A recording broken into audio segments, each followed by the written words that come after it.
आज हमारे यहाँ एक मूर्ति कह रहा, नाम हम नहीं लेंगे, अरे बोले ठाकुर जी के तो बड़ी मौज है। हमने कहा कैसे?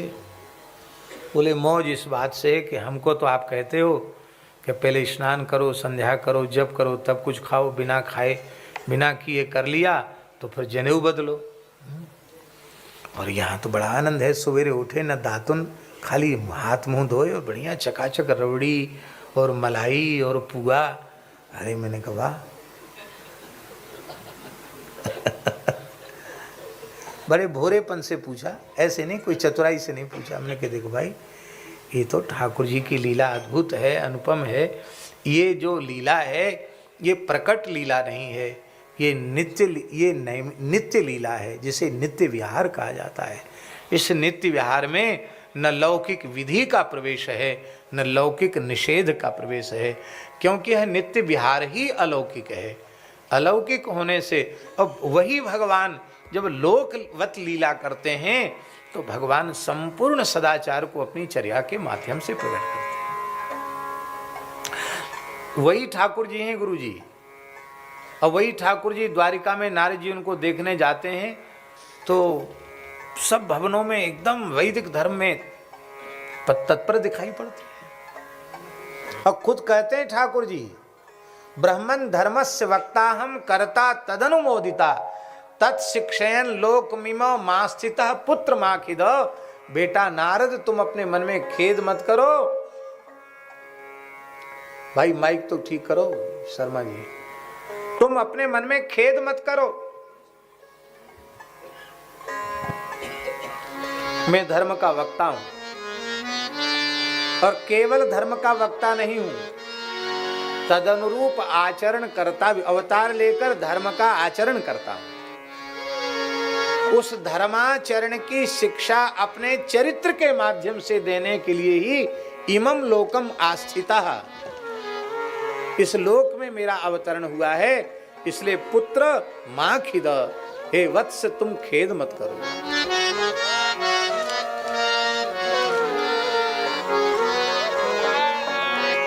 इसलिए भैया जी दोनों लीला का रसास्वादन करना है। लोक व्यवहार में वर्तमान जीवन में भगवान की प्रकट लीला के अनुसार वैदिक सदाचार का आदर करते हुए अपना जीवन निर्वाह करना है। और उस अलौकिक भाव राज्य में, रस राज्य में युगल प्रिया लाल की इस मधुर लीला का रसास्वादन करना है, चिंतन करना है, अष्टयाम में उनकी मानसी सेवा करनी है। वहाँ ज़्यादा चक्कर की बात नहीं। देखिए एक बात है, सब लोग बहुत ध्यान से सुने, आप लोग अन्यथा मत मानना। किसी व्रत उपवास आदि का निषेध नहीं है। शास्त्रीय विधि निषेध का जैसा आदर है वो यथावत अपने स्थान पर है। पर एक ऊंची बात बता रहे हैं, हमारे महाराज जी विराजमान हैं। श्री अयोध्या जी में बामन जी का स्थान है। बामन जी का स्थान रस परंपरा का स्थान है। तो उनके जो मूल आचार्य चरण थे श्री बामन जी महाराज, बड़े उच्च कोटि के रसिक थे। श्री किशोरी जी की सहचरी के भाव में ही वे निरंतर प्रतिष्ठित रहते थे, अहर्निश। और नित्य प्रति श्री कनक भवन का, हनुमानगढ़ी का दर्शन करना और नित्य प्रति श्री कनक भवन में जाकर दर्शन करना। बामन जी महाराज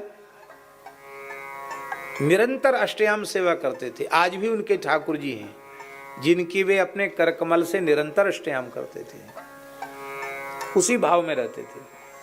तो उन्होंने एक दिन देखा कि श्री किशोरी जी थोड़ी सी उदास है।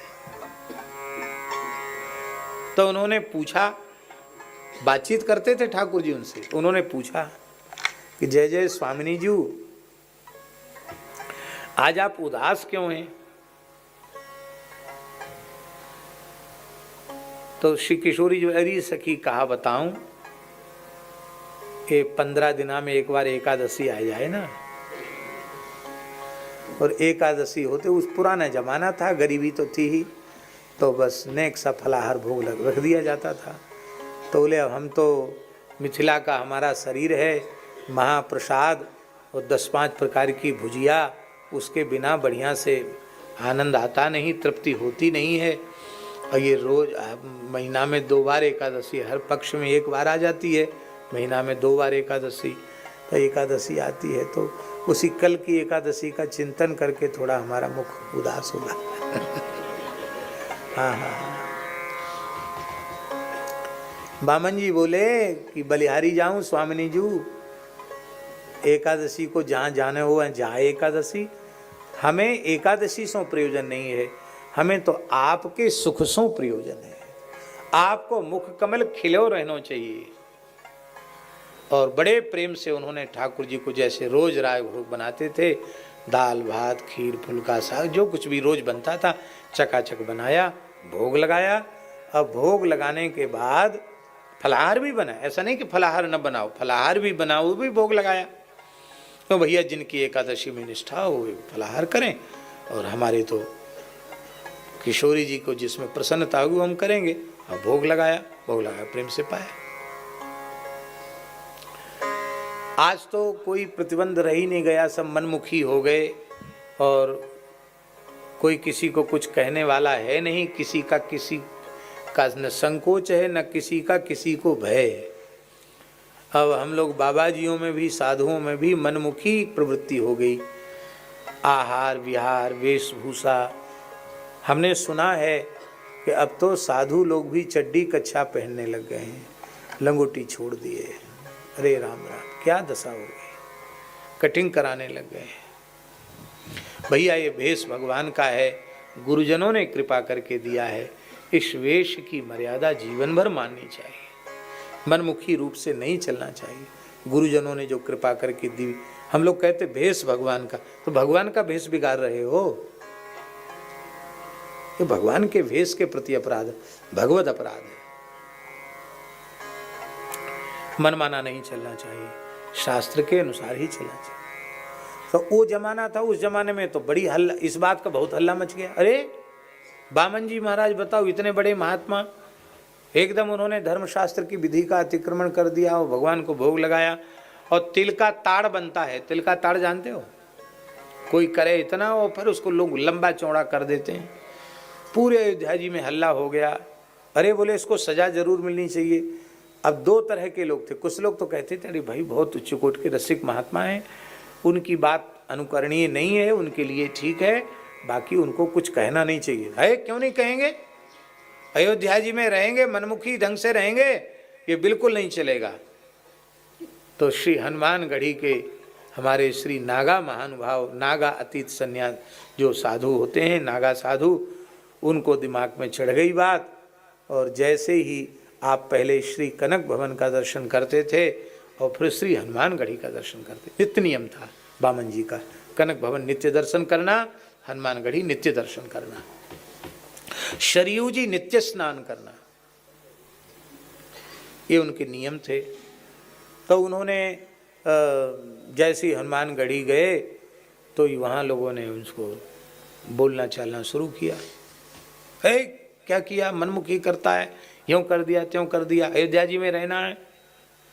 अब ये बात किसको कही जाए, किसके सामने कही जाए कि हमने किशोरी जी से एकांत में हमारी चर्चा हुई, और कौन विश्वास करेगा।